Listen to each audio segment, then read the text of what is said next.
Hi everyone, my name's Linda, 53, female, and my husband Jonathan, 62, male, passed away a month ago. Since then, my life has been in turmoil, and it is during this strenuous time that my in-laws have decided to come back into my life. Let me give you some context. I met Jonathan about 20 years ago at a mutual friend's birthday party. Just at that moment, I knew that we had a connection. I had gotten out of a toxic relationship and wasn't looking for anything serious at that moment. But being with Jonathan made everything better, and soon we were in a relationship. When I think back to those early days, what stands out the most is how effortlessly we clicked. It felt like I had known Jonathan forever. He had this way of making me feel safe and cherished, something I hadn't experienced in my previous relationship. We spent hours talking about everything under the sun, from our favorite books to our dreams and fears. Jonathan was an amazing listener, and he had this rare ability to make me feel like I was the most important person in the world. I moved in with him soon after that. Moving in together was such a natural progression for us. Our apartment at that time was small, but it was ours, filled with love and laughter. We had our share of ups and downs like any couple, but we always faced challenges together. Jonathan had a way of diffusing tension with his humor. I remember one night after a particularly rough day at work, I came home feeling defeated. Jonathan had cooked my favorite meal and had rented a silly comedy movie. We spent the night laughing and talking, and by the end of it, I felt like myself again. And as strange as it sounds, the reason why I remember that night is that it was the one when I knew for sure that he was the one I wanted to spend the rest of my life with. About 2 years later, we got married. Our wedding was a beautiful, intimate ceremony with just close family and friends. We decided to write our own vows, and I still remember the words Jonathan said to me. He promised to always support me, to stand by me through thick and thin, and to make me laugh every day. I made similar promises, and we both kept those vows throughout our marriage. Jonathan was more than just my husband. He was my best friend and confidant. We supported each other's careers and ambitions. When I decided to go back to school to get my master's degree, Jonathan was my biggest cheerleader. He took on extra responsibilities at home and always encouraged me when I felt overwhelmed. His belief in me never wavered, even when I doubted myself. Now, let me tell you a little something about Jonathan's family. Other than his parents, Jonathan had 3 siblings in his family: Mary, Bridget, and Sawyer. I don't know their exact ages, but they were all younger than him. Jonathan's parents, Michael and Susan, passed away about 5 years ago. Susan was a wonderful woman who loved all her children and their spouses. She never once made me feel that I was an outsider to the family and treated me like one of her own. From the very first time I met Susan, she made me feel so welcomed. I remember our first meeting vividly. Jonathan had taken me to his parents' house for Thanksgiving, and I was a bundle of nerves. Meeting the family was always a big deal, and I wanted to make a good impression. As soon as we walked through the door, Susan greeted me with a warm hug and the kindest smile. She immediately started asking about me, genuinely interested in getting to know me. It didn't take long before I felt completely at ease in her presence. A special memory I have with Susan is the Christmas after Jonathan and I moved in together. Susan insisted that we come over for Christmas Eve dinner. I was feeling overwhelmed by how much effort she put into making the evening special. The house was beautifully decorated, and she had even gotten a stocking with my name on it to hang by the fireplace. She didn't miss a detail. During dinner, she made a toast and specifically welcomed me to the family. Her words were so heartfelt, and it meant the world to me.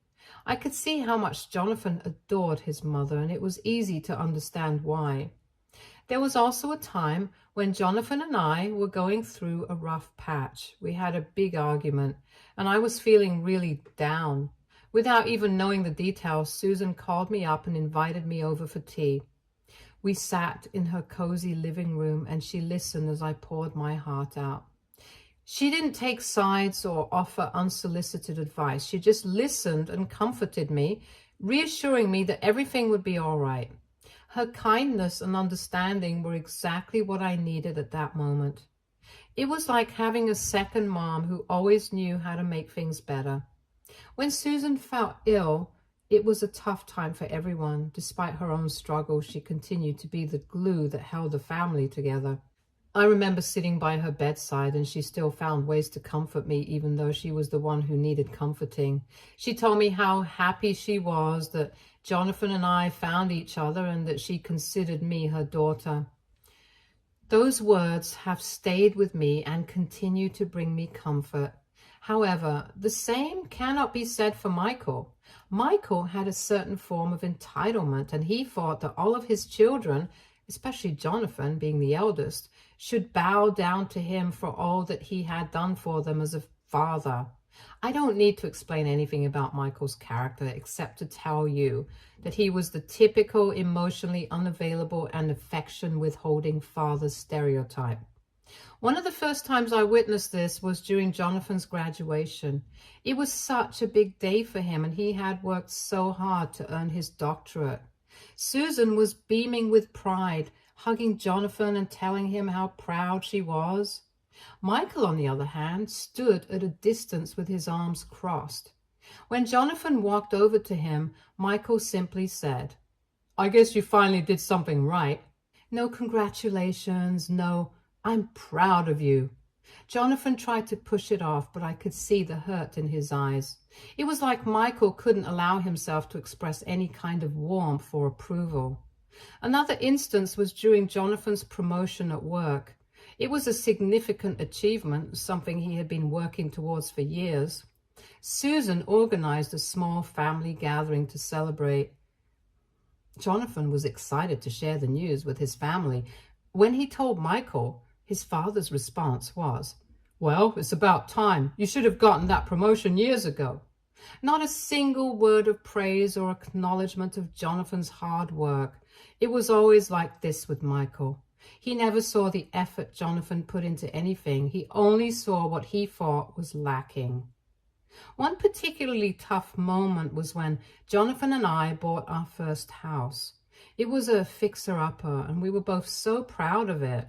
We invited both his parents over to see it. Susan was thrilled and kept saying how wonderful it was and how she could see the potential. Michael, on the other hand, walked around with a critical eye. He pointed out everything that needed fixing and said, "I hope you know what you're doing. This place is a mess." Jonathan had worked so hard to make it a home for us, and instead of receiving any support or encouragement, he got criticism.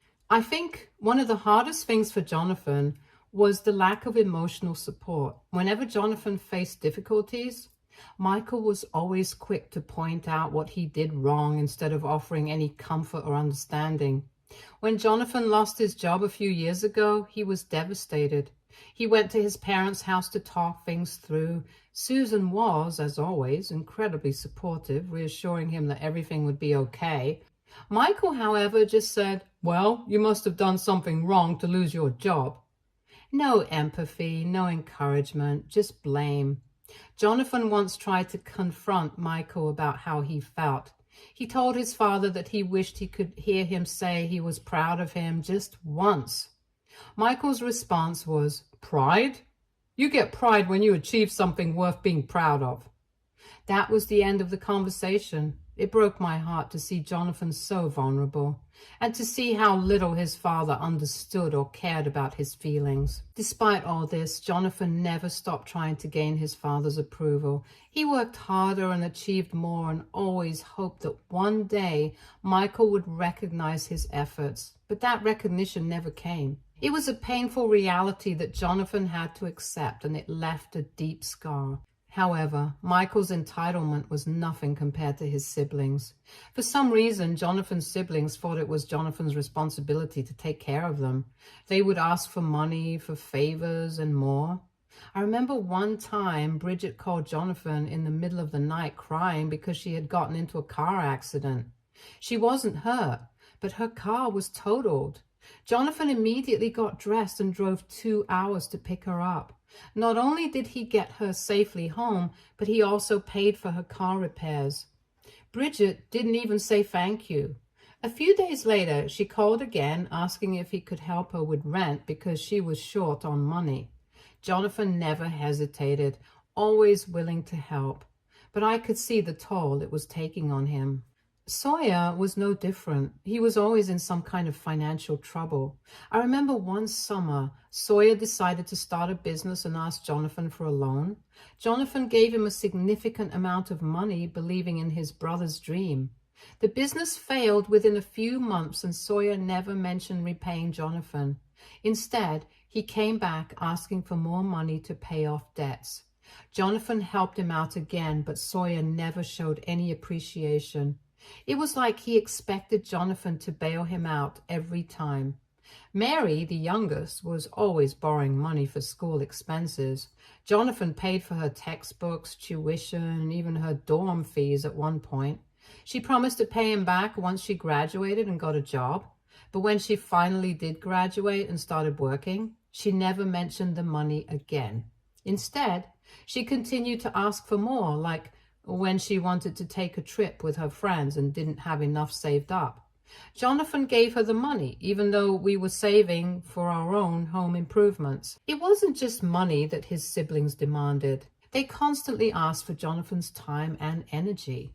One weekend, we had planned a getaway to celebrate our anniversary. Jonathan's brother called the night before saying he needed help moving into a new apartment. Jonathan canceled our plans without a second thought and spent the entire weekend helping his brother move. I was disappointed, but I understood that Jonathan felt a strong sense of duty towards his family. It was frustrating to see how his siblings treated him. They took advantage of his kindness and never seemed to appreciate all that he did for them. Jonathan was always there for them, no matter what they needed or when they needed it. He would drop everything to help them, but they never reciprocated or even acknowledged his sacrifices. They seemed to think it was his duty as the eldest brother to take care of them without considering how it affected him or his own life. Jonathan never complained, though. He believed in family and felt it was his responsibility to support them. It was one of the things I admired most about him, even though I could see how much it weighed on him. He had such a big heart, always wanted to do the right thing, even if it meant putting his own needs last. However, things happened about 10 years ago that changed everything. This was when Susan fell ill. Jonathan and I were trying our best to help her out. We moved her into our house. We were also taking her to doctor's appointments, helping her move around the house, and even hired a nurse to take care of her when we weren't at home. Michael had already passed away at this time, so Susan was all alone. So we thought having her live with us was the best we could do. However, none of Jonathan's siblings came to help out, not even once. They wouldn't call, visit, or do anything to help out. I remember Jonathan calling Mary, Bridget, and Sawyer, asking them to come visit their mom. Each time they had excuses. Mary said she was too busy with work. Bridget claimed she couldn't take time off, and Sawyer didn't even bother to respond most of the time. It was heartbreaking to see Susan's disappointment every time they failed to show up or even call. She tried to put on a brave face, but I could see the hurt in her eyes. One weekend, when Jonathan and I had planned a small family gathering to lift Susan's spirits, none of his siblings showed up. Susan had been so excited, talking about how much she was looking forward to seeing all her children together. When it became clear that they weren't coming, she just sat quietly, staring out the window. Jonathan tried to cheer her up, but I knew it was tearing him apart inside. Despite all this, Jonathan never stopped trying. He continued to reach out to his siblings, hoping they would change their minds. He even offered to cover their travel expenses if that was an issue, but nothing worked. It was always just the three of us, me, Jonathan, and Susan. We did everything we could to make her comfortable and happy in her final days. Susan eventually passed away from her illness, hoping to see all her kids, but she wasn't able to see them. The siblings did come to the funeral, but Jonathan had had it at this point. After the funeral was over, he gathered all his siblings and told them what was what. He was angry and hurt, understandably, but the way his siblings reacted was heartbreaking. They told him that just because he took care of Susan, he had no right to talk to them that way. They left and never spoke to us again. This was 10 years ago, and I never saw them until Jonathan's funeral last month. At the funeral, seeing them again after so long brought back all those memories. They were there, standing off to the side, looking uncomfortable. It felt surreal. They offered their condolences, but it felt empty, like they were just going through the motions. They hadn't been there for Jonathan or Susan when it mattered most. However, they soon showed their true colors when Jonathan's will was read. Now, something that I didn't tell you about Jonathan was that he worked at a major pharmaceutical company. Together, we were very rich. So, when his will was read, his siblings were expecting something. To their surprise, they were left with nothing. Jonathan and I didn't have any kids, so he had left most of it to me and the rest to an animal shelter near our home, where he would often make donations. The siblings were furious and started asking me where their money was. I told them that I had no idea about this. They said that Jonathan had promised each of them money a long time ago and that I needed to give it to them now. I was shocked and told them that I wouldn't be doing any of that, and I left. After that encounter, they started bombarding me with phone calls and messages demanding their share. They even showed up at my house one day yelling and causing a scene in the front yard. It was overwhelming and stressful. They accused me of manipulating Jonathan and turning him against them. It was unbelievable. Jonathan had made his wishes very clear in his will, and I was just following what he wanted. One of the worst moments was when Mary tried to guilt-trip me by saying Jonathan would be ashamed of how I was treating his family. She said that if I truly loved him, I would honor his promises to them. It was incredibly hurtful because I knew how much Jonathan loved his family despite everything. But I also knew that he had grown tired of their constant demands and lack of gratitude. However, just a week later, I got a letter stating that I was being sued. The siblings were taking me to court, saying they deserved money from Jonathan's estate and that I had manipulated him somehow. I met with my lawyer, and he assured me that everything was airtight and that I didn't have to worry. We had a meeting with our lawyers, and I had a secret weapon. Not only were we able to show them that they didn't have a case, but I also showed them that their parents' house also belonged to me now. Susan had left the house to Jonathan, and Jonathan left it to me. Since Susan died, the house was basically used as a vacation house for Jonathan's siblings. Jonathan never said anything about them using it, and when I told them this, they were shocked and angry. They couldn't believe it. They argued and shouted, saying it was unfair and that they had a right to the house. My lawyer calmly explained that legally the house was mine, just as Jonathan had intended. The siblings were furious. Mary accused me of being heartless and trying to take everything from them. Bridget started crying, and Sawyer threatened to drag this out in court as long as possible. It was a chaotic scene, but I stood my ground. I told them that Jonathan had been generous his entire life, always helping them without asking for anything in return. Now, in his will, he had made his wishes clear, and I was going to honor those wishes. They kept arguing, but it was clear they were starting to realize they had no case. As the meeting ended, I felt a mix of relief and sadness. It was exhausting to deal with their anger and entitlement, especially after losing Jonathan. I wished things could have been different, that they could have appreciated Jonathan for who he was and not just for what he could give them. But their true colors were shining through, and it was clear that their main concern was money. After the chaos at Jonathan's funeral and the legal battle with his siblings, things haven't settled down. They kept bothering me non-stop, calling and texting, demanding what they thought Jonathan owed them. It was overwhelming, especially as I'm still grieving. I decided I needed a break from it all, so I packed my bags and headed to my sister's place. She's been my rock through all of this, and I poured out everything that happened. She's urging me to just give them the house and move on. Part of me agrees because dealing with them is exhausting and they've shown their true colors. But another part of me feels like they don't deserve it after how they treated Jonathan and me. What do you guys think I should do? It's a tough decision, and I could really use some advice right now. Update 1. Hey everyone, I've been dealing with a lot since I last posted here.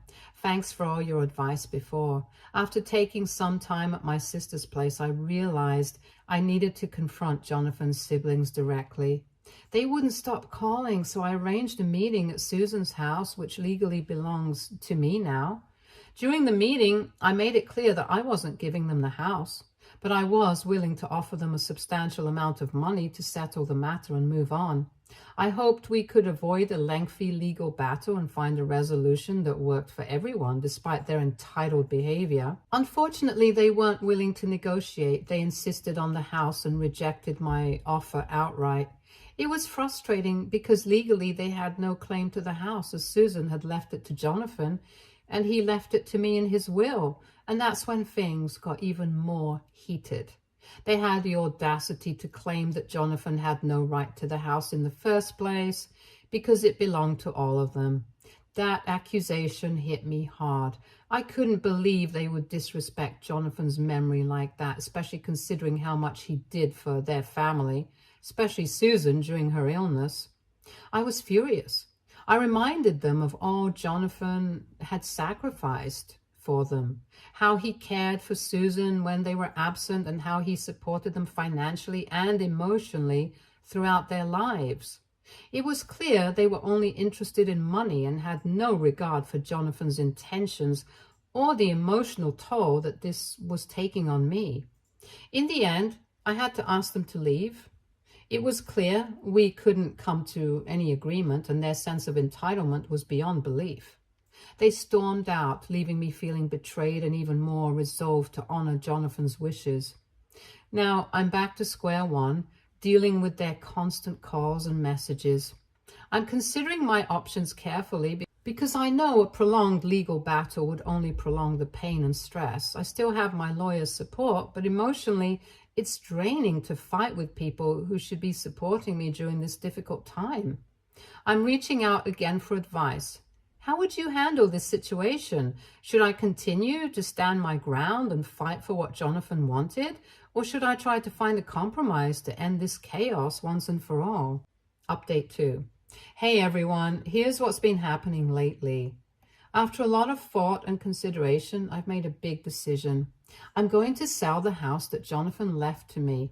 It's been a tough choice, but dealing with his siblings has become too overwhelming. I reached out to a friend who's a real estate agent, and we quickly got the house listed for sale. Almost immediately, Jonathan's siblings started calling my friend, insisting that she couldn't sell the house. They were relentless even after I had blocked them. My friend ended up having to block their numbers too, just to avoid their constant harassment. It's been a stressful time, but I feel like selling the house is the best option for me right now. It's not just about getting away from their demands, it's also about starting fresh and moving on from all the drama they've caused since Jonathan passed away. I'm curious to hear your thoughts on this. Selling the house feels like the right decision for my peace of mind, but part of me wonders if I'm giving in too easily. Should I stick to my guns and fight for what's rightfully mine? Or is selling the house the smartest way to end this chapter and move forward? Your advice would mean a lot to me right now. Since putting the house up for sale, I've been trying to focus on taking care of myself. The constant stress from Jonathan's siblings has taken a toll on me emotionally, and I've been leaning on my close friends and family for support. They've been incredibly understanding and have helped me stay strong during this challenging time. Despite their attempts to interfere, I've been determined to move forward with the sale. My friend, the real estate agent, has been supportive and proactive in handling inquiries about the house. We've had some interested buyers already, which gives me hope that I can soon put this chapter behind me. However, they haven't given up. They've been trying to reach out through other means, leaving messages and even showing up at my doorstep unannounced. It's been unsettling, to say the least. But I'm staying firm in my decision to sell. I know it's the right step towards reclaiming my peace of mind and moving on from this ordeal. I've also been consulting with my lawyer regularly to ensure that everything regarding the sale is handled legally and smoothly. It's important to me that there are no further complications or delays caused by Jonathan's siblings' actions. Update 3. Hey everyone, it's been quite a week since my last update and I wanted to share what's been going on. Recently there was a disturbing incident involving Jonathan's brother Sawyer. He attempted to break into Susan's house, unaware that I had installed a new alarm system.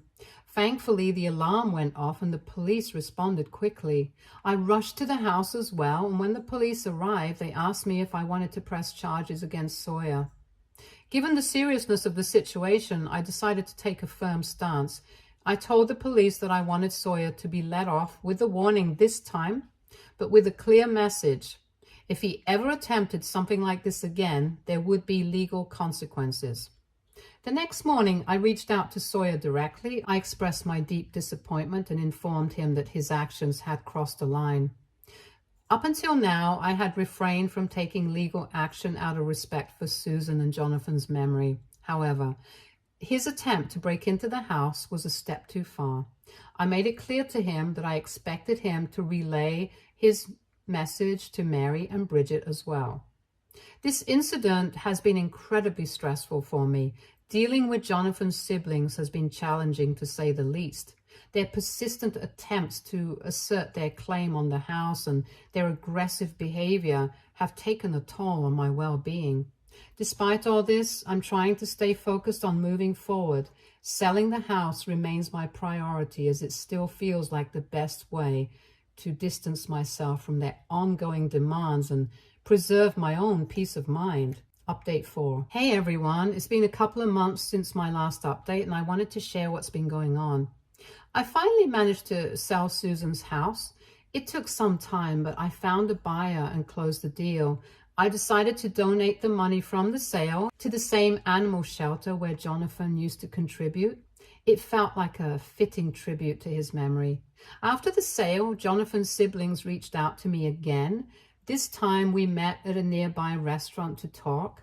I chose a neutral location because I wanted to keep things calm and civil. They expressed their willingness to accept the original offer I had made regarding financial compensation in lieu of the house. I was still upset about everything that had happened, but I was also tired of the ongoing stress. So I agreed to their terms and informed them that my lawyer would handle the details. True to my word, I transferred the agreed upon amount within a week, and since then I haven't heard much from them, and it's been a relief to have that chapter behind me. In addition to resolving the housing issue, I've also been making some significant changes in my personal life. I've decided to move closer to my sister's place. She's the only family I have left, and being near her and the rest of the family feels like the right move for this new chapter of my life.